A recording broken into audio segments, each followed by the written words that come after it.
अल्हम्दुलिल्लाहि रब्बिल आलमीन वल आक़िबतु लिल मुत्तक़ीन वस्सलातु वस्सलामु अला रसूलिहिल करीम अम्मा बअद फ़अऊज़ु बिल्लाहि मिनश शैतानिर रजीम बिस्मिल्लाहिर रहमानिर रहीम लन यनालल्लाह लुहूमुहा वला दिमाउहा वलाकिन यनालुहु तक़वा मिनकुम सदक़ल्लाहुल अज़ीम।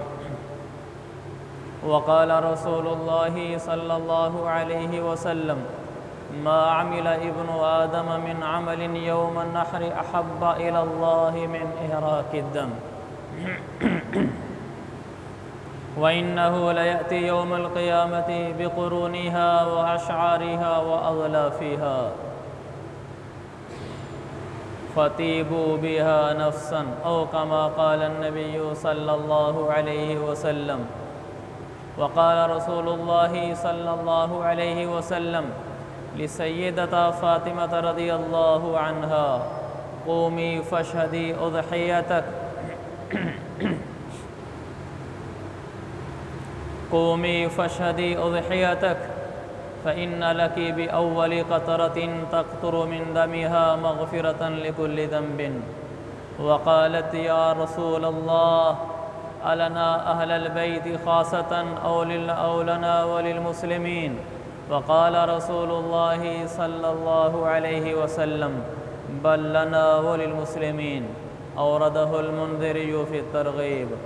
वक़ाल रसूलुल्लाहि सल्लल्लाहु अलैहि वसल्लम ला तज़बहू इल्ला मुसिन्नह इल्ला अन यअसुर अलैकुम फ़तज़बहू जज़अतम मिनज़्ज़अन औ कमा क़ाल अन्नबिय्यु सल्लल्लाहु अलैहि वसल्लम रवाहुल मुस्लिम फ़ी सहीह। मेरे मुहतरम भाइयों, बुज़ुर्गों और दोस्तों, अल्लाह तबारक व तआला ने दुनिया की ज़िंदगी को बहुत मुख्तसर बनाया है और इसमें अमल सालेह वाले को कामयाब बनाया है और जो आदमी अमल सालेह न करे उसको नाकाम शुमार किया है। जितने अम्बिया अलैहिमुस्सलावातु व तस्लीमात दुनिया में तशरीफ़ लाते रहे, सब की ज़िंदगी का एक ही मकसद था और वो ये था कि लोगों ला इलाहा इल्लल्लाह पर आ जाओ, कामयाब हो जाओगे। यानी अल्लाह की चाहतों को पूरा करना शुरू कर दो, अपनी चाहतों को अल्लाह की चाहत के आगे मिटा दो, तुम कामयाब हो जाओगे। अगर ऐसा न किया तो फिर तुम नाकाम हो जाओगे। तो मेरे अज़ीज़ भाइयों, अल्लाह तबारक व तआला ने मुख्तलिफ़ मौक़े पर अपने मुख्तलिफ़ अहकामात नाज़िल फ़रमाए ताकि लोगों को ये बताया जा सके कि आपकी कामयाबी का रास्ता क्या है, कि जिस मौके का जो हुक्म है उसको पूरा कर लिया गया, यही इसकी कामयाबी है। और हर मौके का दीन अता फ़रमाया। हमारा दीन ऐसा ख़ूबसूरत है, ऐसा कामिल है, ऐसा मुकम्मल है, ऐसा मुकम्मल रहबरी करने वाला है। ज़िंदगी का एक मोड़ भी ऐसा नहीं जहाँ हमें रहनुमाई की ज़रूरत हो और हमारा मज़हब इस्लाम हमारी रहनुमाई न करे। एक जगह भी ऐसी नहीं है, चाहे उस ज़माना वो ज़माना था ऊँटों का या आज टेक्नोलॉजी का ज़माना है और मिसाइलों और जहाज़ों की उड़ानें हैं, लेकिन हर ज़माने में कुरान मुकम्मल हमारी रहबरी करने वाला है, मुकम्मल हमारी रहनुमाई करने वाला है। और फिर उसने हमें सिर्फ़ एक जिहत से दीन नहीं बताया, एक साइड का दीन नहीं बताया कि तुम सिर्फ़ नमाज रोज़ा तिलावत करते रहो बस ठीक है आखिरत में पार हो जाओगे। नहीं, उसने हमें इबादत भी सिखाई, उसने हमें मुआशरत भी सिखाई, उसने हमें नवाफिल भी सिखाए, उसने हमें अपनी जान का निछावर करना भी सिखाया। और कुर्बानी किसी ख़ास मकसद के तहत होती है। हमारी इस कुर्बानी से मकसूद सिर्फ़ ये नहीं है कि आदमी जानवर ले और उसको ज़िबा करे और कहे मुझे सवाब मिल गया, बस खलास ख़त्म, ऐसा नहीं है। कुर्बानी के ज़िबा करने पर सवाब ज़रूर मिलता है, लेकिन ये मकसूद कुर्बानी नहीं है। सिर्फ़ यही मकसूद नहीं है कि आप जानवर ज़िबा कर दें, यह उसके मकसूद होने का एक जुज़्व है कि अल्लाह ने हुक्म दिया कि आप जानवर ज़िबा करें तो आपने कर डाला, लेकिन इसके पीछे एक तारीख़ है और इसके पीछे एक लंबी दास्तान है जो हमें इस बात की तरफ दावत देती है कि आओ और उस हयात को और उस दास्तान को और उस किस्से पारीना को आंखों के सामने लो और फिर देखो कि कुर्बानी तुमसे क्या चाहती है। महज एक जानवर का ज़िबा कर देना बिलाशुबा सवाब है और बड़ा सवाब है। उसका पहला कतरा गिरते ही अल्लाह के नबी ने फरमाया फ़इन्ना लकी बि अव्वलि क़तरतिन तक़तुरु मिन दमिहा, जब कुर्बानी के जानवर का पहला कतरा ज़मीन के ऊपर गिरता है, मग़फ़िरतन लिकुल्लि ज़ंबिन, अल्लाह सारे गुनाहों को उसी वक्त मिटा देता है। कतरा गिरते ही सब गुनाह मिट जाते हैं। और फिर जानवर को वतुज़अ फ़ी मीज़ानिका 70 ज़िअफ़न, 70 गुना करके अल्लाह उस जानवर को तराजू में रखवा देता है, उसका वज़न बढ़ जाता है, तराजू का वज़न भी बढ़ जाता है। कुर्बानी का सवाब है, कुर्बानी हुक्म इलाही है, लेकिन इतना ही नहीं है कि जानवर ज़िबा किया और खलास ख़त्म, नहीं, बल्कि इसके पीछे उस दास्तान को दोहराना है जिसके पीछे ये कुर्बानी होती है, ताकि हर साल हर मुसलमान अपने उस सबक को दोहराए जिस सबक के लिए इससे खून बहलवाया जाता है। वो सबक आप सबको मालूम है, हज़रत इब्राहीम अलैहिस्सलाम का वो वाक़या है जिससे हमारा कोई मुसलमान बच्चा भी वाकिफ़ नहीं है। मैं उसको मुख्तसर अर्ज़ करूँगा, लेकिन उसके अंदर का जो पैगाम है वो असल मकसूद है वो मैं अर्ज़ करूँगा। हज़रत इब्राहीम अलैहिस्सलाम इराक़ में रहते थे और वहाँ उनकी ज़िंदगी गुजरी, तो अल्लाह ताला ने उनको इराक़ से कहा कि आप शाम चले जाएं। वो इराक़ से शाम चले जाए। अल्लाह ताला ने उनको कहा कि आप शाम से फ़िलिस्तीन चले जाएं। वो शाम से फ़िलिस्तीन चले गए और एक मुद्दत हो गई थी, सर के बाल सफ़ेद हो गए, दाढ़ी के बाल सफ़ेद हो गए, बुढ़ापा उन पर आ चुका था और अल्लाह से दुआ मांगते हैं कि अल्लाह मुद्दत बीत गई है, औलाद नहीं हुई, रब्बे हबली मिनस सालिहीन, अल्लाह एक बेटा दे दे जो नेक हो। हमारे यहाँ औलादें तो मांगते हैं, लेकिन ऐसा ही होगा कोई जो ये कहे कि अल्लाह नेक बेटा दे दे। कहते हैं जी औलाद नहीं है, औलाद की दुआ करो, बेटा नहीं है, बेटे की दुआ करो। बिल्कुल ठीक है, बेटे की भी दुआ करो, औलाद की भी दुआ करो, लेकिन ऐसे दुआ करो जैसे नबियों ने की है। उन्होंने कैसे दुआ की है? हबली मिनस सालिहीन, अल्लाह बेटा नहीं है अता फरमा लेकिन नेक हो। तो जब दुआ इधर से गई नेक बेटे के मांगने की, तो ऊपर से पैगाम आया फ़बश्शरनाहु बिग़ुलामिन हलीम, आपने नेक बेटा मांगा था इब्राहीम, हमने ऐसा नेक बेटा दे दिया है जो हिल्म से भरा हुआ होगा, तहम्मुल से भरा हुआ होगा, बुर्दबारी उसमें कूट कूट कर भरी होगी। और ये वो चीज़ है जो आज उम्मत से निकल चुकी है। हमारे मिजाजों में बर्दाश्त नहीं, हमारे मिजाजों में तहम्मुल नहीं। हमें तुर्की ब तुर्की जवाब देना आता है, हमें सामना के मुकाबले में सामना करना आता है, टसल के मुकाबले में टसल लेनी आती है, हमें उसके मुकाबले में सहना नहीं आता, हमें उसके मुकाबले में पीना नहीं आता। अगर हमें कोई कुछ कहे और मुझे गुस्सा उठे और मैं इख्तियार के बावजूद उसको पी जाऊँ, ये हिल्म है, ये तहम्मुल है, ये बुर्दबारी है। इसको मेरा पैगम्बर फरमाता है वमन अफ़ा इंदल क़ुदरा अफ़ल्लाहु अन्हु यौमल उसरा, जो आदमी उस वक्त किसी को मुआफ़ कर दे, बर्दाश्त कर ले, बुर्दबारी से काम ले, जब इसके पास इख्तियार है, क़ुव्वत है, ताकत है, ये अपना गुस्सा निकाल सकता है, लेकिन फिर भी बुर्दबार बन जाता है, बर्दाश्त कर जाता है, सह जाता है। फिर क्या होता है? अफ़ल्लाहु अन्हु यौमल उसरा, क़यामत के दिन जब अल्लाह को इस पर दस्तरस होगी, अल्लाह इसे मुआफ़ कर देगा। मेरे अज़ीज़ भाइयों, आज हम मुआफ़ करना सीखें, कल हमें मुआफ़ किया जाएगा, अल्लाह रब्बुल इज़्ज़त हमें मुआफ़ फरमाएंगे। तो कहा या अल्लाह बेटा अता फरमा, नेक अता फरमा। अल्लाह ने नेक भी अता फरमाया और नेकी के कमाल वाला अता फरमाया कि उस बेटे में हिल्म डाला। तो हज़रत इस्माईल अलैहिस्सलाम पैदा हो गए बुढ़ापे की उम्र में, नाम रखा इस्माईल। फिर दूसरा बेटा पैदा हुआ हज़रत सारा से, उनका नाम रखा इसहाक। एक तो ये भी गुजारिश है, नाम भी इस्लामी रखा करें, नाम की तासीर होती है, नाम की तासीर होती है, इंसान की ज़ाती ज़िंदगी पर नाम इफ़ेक्ट करता है। इसीलिए तो अल्लाह के नबी अलैहिस्सलातु वस्सलाम ने कई नाम बदल डाले थे। लोग मुसलमान होते थे, आप उनका नाम पूछते थे, फिर नाम अच्छा ना होता तो आप बदल देते थे। बाज़ नाम ऐसे भी होते थे जो हराम नहीं होते थे, गुनाह नहीं होते थे, फिर भी आप बदल देते थे कि उनके उस नाम का माना का इंसान की ज़ात पर अच्छा असर नहीं मुरतब होता, आप बदल देते थे। इसलिए नाम रखने से पहले ये फ़ाल ना देखा करो। वो जो पता नहीं खाने माने बने होते हैं कि इन खानों में से किसी खाने पे उंगली रखो फिर देखो क्या बनता है, वो इन खानों से कुछ नहीं होता। कुरान और हदीस हमारे लिए सब कुछ है, उलमा हमारे लिए सब कुछ हैं। तो अपना नाम कुरान और सुन्नत के मुताबिक हो। उन्होंने इस्माइल नाम रखा और हुक्म क्या हुआ, जो बेटा पैदा हो रहा है बुढ़ापे की उम्र में, ज़िंदगी भर की आरज़ुओं के बाद मांग मांग कर उस बेटे के पैदा होने के बाद अभी बच्चे का दूध नहीं छुड़ा और हुक्म हो जाता है कि इब्राहीम, ख्वाब में अल्लाह ताला दिखलाता है इस्माइल नीचे है और ऊपर छुरी फिर रही है। याद रखें, नबी का ख्वाब वही होता है, नबी का ख्वाब वही होता है। यानी नबी का ख्वाब ऐसे है जैसे अल्लाह आसमान से फरिश्ते के ज़रिए से वही उतार रहा हो कि ये करना है आपने। नबी का ख्वाब ऐसे होता है। और हमारे ख्वाब दलील नहीं होते, हमारे ख्वाब दलील नहीं होते, नबी का ख्वाब दलील होता है। नबी के ख्वाब में अगर ये आया कि बेटे पर छुरी फेर रही है, इसका मतलब ये है कि अल्लाह की मंशा यही है कि छुरी फेरो।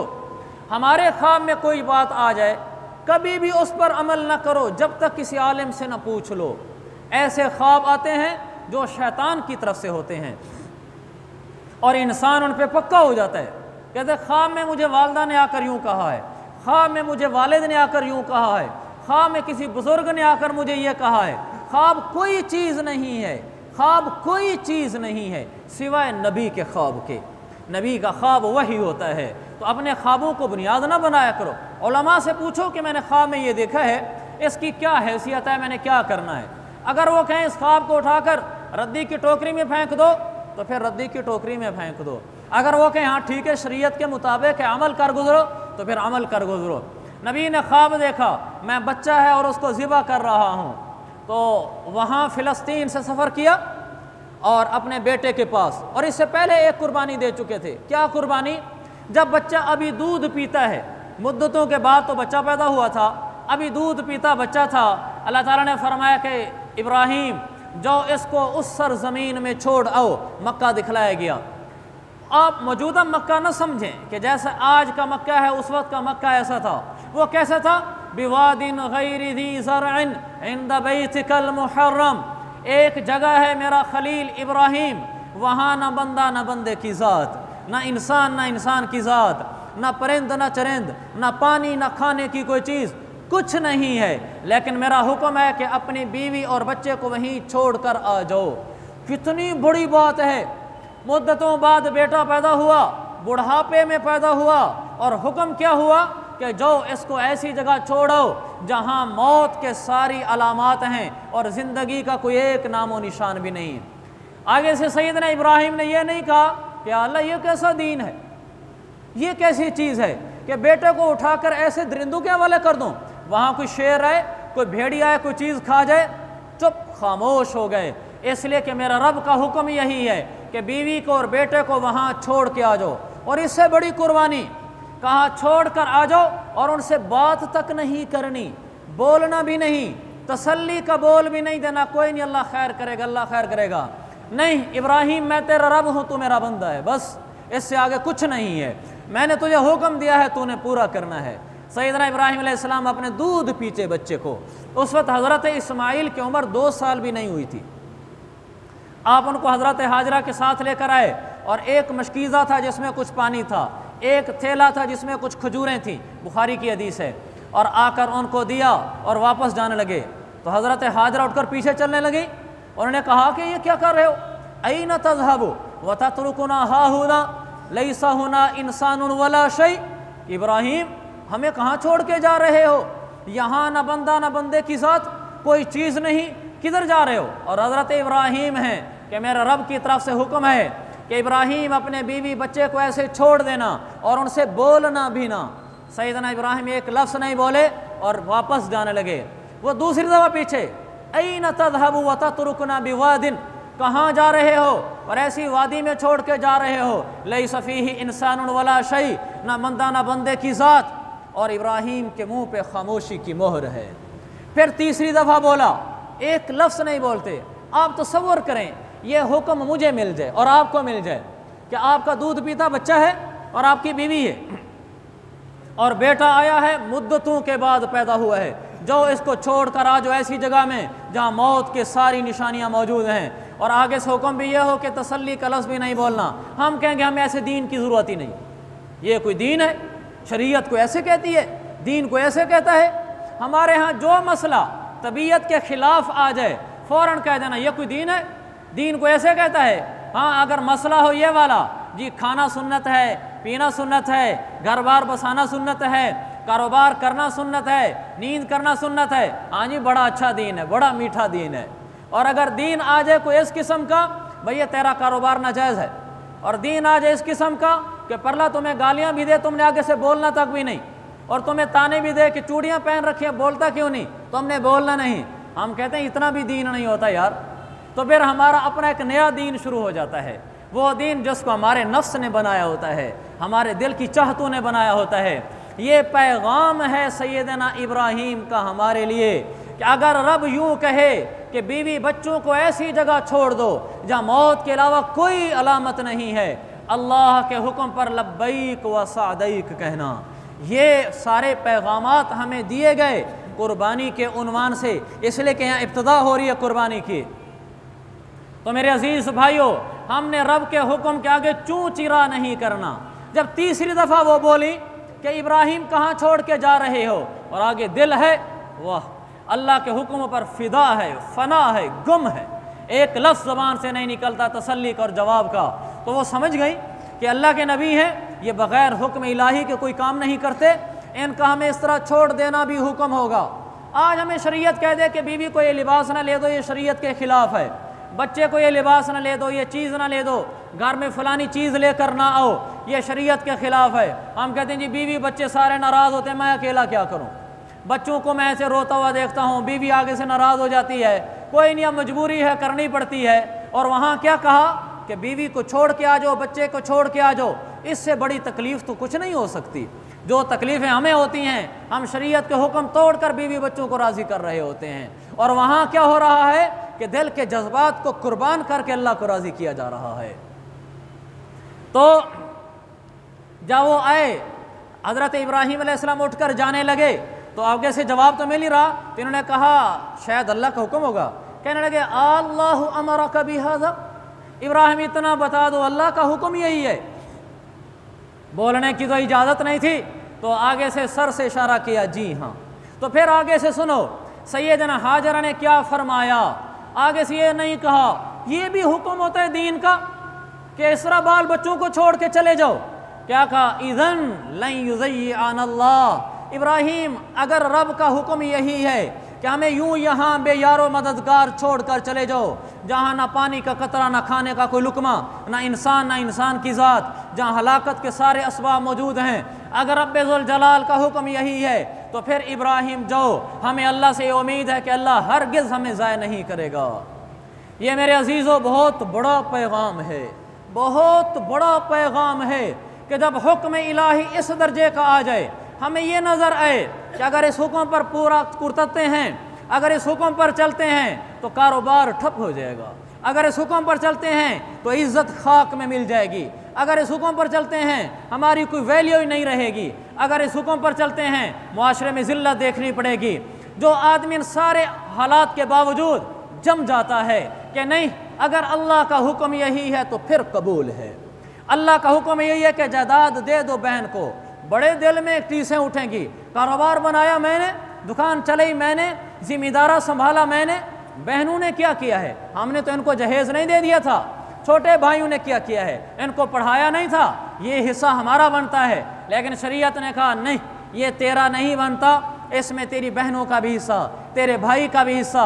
अब दिल पे चलने लगी छुरियाँ, तो आगे से वही कहो, अगर अल्लाह का ये हुक्म है तो फिर लन युज़य्यिअन अल्लाह, मैं अल्लाह के हुक्म को पूरा करूँगा, मेरा रब मुझे ज़ाय नहीं करेगा। ये दिल की तख्ती में अगर उतर जाए ये सबक कि शरीयत पर चलने से इंसान ज़ाय नहीं होता, शरीयत पर चलने से इंसान रुसवा नहीं होता, बल्कि शरीयत पर चलने से उसके हाथ को वो ज़ात पकड़ लेती है जिसके हाथ में सब कुछ है। जिसके हाथ में रिज्क भी, जिसके हाथ में माल भी, जिसके हाथ में इज्जत भी, जिसके हाथ में खजानों के खजाने, अगर हमने अपना हाथ उसको दे दिया कि अल्लाह तेरा हुक्म ये था, ये मेरा हाथ ले लो, ये मेरा बदन ले लो, हम हाजिर हैं आपकी शरीयत पर, हम कुर्बान हैं आपकी शरीयत पर, फिर क्या होगा?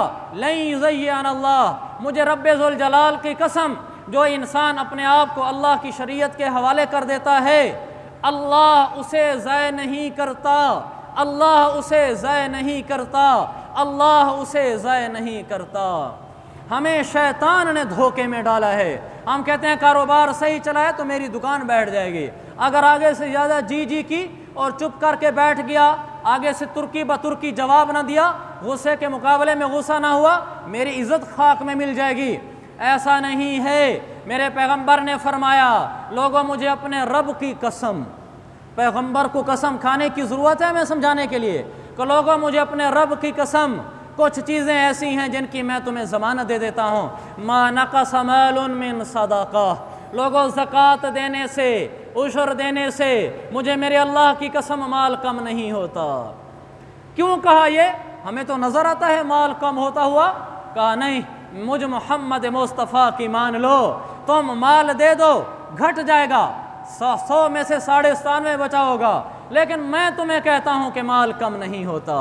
फिर आपने फरमाया, माफ़ी मांगने से लोगों इज़्ज़त कम नहीं होती, झुकने से इज़्ज़त कम नहीं होती। हमारे यहाँ माफ़ी मांग लो, झुक जाओ तो इज़्ज़त कम हो जाएगी, पर ला झुके फिर तो इज़्ज़त है ना, खुद जाकर नीचे लग जाऊं ये तो कोई बात नहीं। सरकार फरमाते हैं, मुझे कसम है अपने रब की कि अगर तुम झुकोगे तो माफ़ी मांगोगे, आगे क्या अगले आदमी के नीचे लग जाओगे तो तुम्हारी इज़्ज़त कम नहीं होगी, अल्लाह तुम्हारी इज़्ज़तों को बढ़ाएगा। मन तवाज़ा लिल्लाहि रफ़अहुल्लाह, जो अल्लाह के लिए जाके किसी रिश्तेदार के आगे, किसी मुसलमान के आगे झुक जाता है, अल्लाह उसको बुलंद कर देता है। तो हमें इस पर यकीन होना चाहिए कि अगर मैं शरीयत के आगे झुक गया, मेरे अल्लाह ने मुझे बुलंद कर दिया, मैं बुलंद हो गया। बस इतना ही पैगाम था। आगे वाला वाक़या भी लंबा है, बस मैं अपनी बात को यहीं ख़त्म करना चाहता हूँ कि इस वाक़या कुर्बानी से हमें जो सबक मिलते हैं, उनमें से एक बुनियादी सबक ये है कि अपने आप को अल्लाह के आगे कुर्बान कर देना। हत्ता कि अगर अल्लाह तुम्हें ये कहे, जब वो बच्चा दूध पीता था तो अल्लाह ने कहा इब्राहीम अलैहिस्सलाम को, जो ऐसे ही छोड़ के आ जाओ, हाल भी ना पूछना। और अब जब बड़ा हो गया, फलम्मा बलगा माहु अस्साय, 10-12 साल की उम्र का हो गया, बेटा मनते मान के मांगा हो और वो बड़ा हो जाए, 10-12 साल का हो, बाप के दाएं बाएं दौड़ता हो, भागता फिरता हो, आंखों को ठंडक मिलती है। हुक्म क्या होता है? इब्राहीम जो फ़िलिस्तीन से हिजाज की सरजमीन पर अपने उस बेटे पर छुरी चला के आओ। कितना बड़ा जिगरा है, क्या ईमान है सैयदना इब्राहीम का। आए और बेटे को साथ लिया और लिटा के छुरी चला दी। अपने लिहाज से तो कसर नहीं छोड़ी, अपने लिहाज से तो बेटे को लिटाया, छुरी उठाई और लगा दी। वो तो फिर मेरे रब ने कहा कि इब्राहीम, जब आंखें खोल कर देखा नीचे, फ़दैनाहु बिज़िब्हिन अज़ीम, नीचे बेटा नहीं था, नीचे मेंढा था, और आवाज़ आई, इब्राहीम सद्दक़्ता रुया, तू सच्चा बंदा निकला है। इन्ना कज़ालिका नजज़िल मुहसिनीन, जो आदमी हमारे आगे सच्चा हो जाता है, हमारी शरीयत पर उतर के सच्चे बंदों में शामिल हो जाता है। फिर इब्राहीम, ये पैगाम तेरे लिए भी है और आने वाले मेरे हबीब के उम्मत के लिए भी है, इसलिए कि मैं उनके कुरान में आयत उतारूँगा, इन्ना कज़ालिका नजज़िल मुहसिनीन, जो बंदा मेरे आगे मेरा सच्चा बन जाता है, मेरी शरीयत को सीने से लगा देता है, उसमें बच्चे भी ज़िबा करने पड़े तो कर देता है। आज तो हमें हुक्म नहीं है ज़िबा करने का, हमें ख्वाहिशात ज़िबा करने का हुक्म है, जज्बात ज़िबा करने का हुक्म है। कि जो मेरे हुक्म पे छुरियाँ चला देता है, भला जज्बात पे चले, भला ख्वाहिशात पे चले, भला नफ्स पे चले, तबीयत पे चलें, छुरियाँ चला देता है। इन्ना कज़ालिका नजज़िल मुहसिनीन, हमारा ये उसके साथ वादा है, हम उसको बहुत अच्छा बदला देंगे, हम उसको बहुत अच्छा बदला देंगे, हम उसको बहुत अच्छा बदला देंगे। ये जानवर पे छुरी फिरते हुए ये समझाना है अपने आप को कि आज से आइंदा मैंने ख्वाहिशात पे छुरियाँ चलानी हैं, जज्बात पे छुरियाँ चलानी हैं। पहला जज्बा क्या है जिस पे छुरी चलानी है? जानवर ज़िबा होने के बाद सीधे रिश्तेदार के घर चले जाओ और उसे जाकर कहो कि बस माफ़ी मांगने आया हूँ, जब माफ़ी मांगने जाओगे तो फिर दिल पे छुरियाँ चलेंगी, यहाँ जज्बात पे छुरे चलेंगे। वो आगे से तू तकरार करेगा, ताने देगा, इजाफी इल्ज़ामात लगाएगा, सब कबूल कर लो। जितना दिल ज़ख्मी होता जाए छुरियाँ चलने दो और को आज कुर्बानी का दिन है, यही तो सबक है। सिर्फ जानवर ज़िबा कराना तो मेरे रब को मकसूद नहीं है। तो फिर माफ़ी मांग लोगे, जब अपने जज्बात पे छुरी फेर कर रिश्तेदार से सुलह कर लोगे, फिर अल्लाह कहेगा इन्ना कज़ालिका नज्ज़िल मोहसिनीन। जो इनाम मैंने इब्राहीम को दिया था, मैंने कहा इब्राहीम हम तेरे हो गए, वो इनाम मैं तुझे देता हूँ मेरा बंदा, मैं तेरा हो गया। मैं दुनिया भी तेरी अच्छी बनाऊँगा, आखिरत भी अच्छी बनाऊँगा। तूने मेरे लिए जज्बात पे छुरी फेरी है, फिर मैं तेरी दुनिया भी बनाऊँगा, तेरी आखिरत भी बनाऊँगा। तो ये हम सब के लिए पैगाम है कि हम जज्बात पे छुरियाँ चलाया करेंगे, और इन जज्बात पे छुरियाँ चलाने का वो मज़ा है वल्लाह जो मज़ा ख्वाहिशात पूरी करने का नहीं है, जो मज़ा ख्वाहिशात तोड़ने का है अल्लाह के लिए। अल्लाह ये मज़ा हम सबको नसीब फरमाए। व आखिर दावाना अनिल हम्दुलिल्लाहि रब्बिल आलमीन।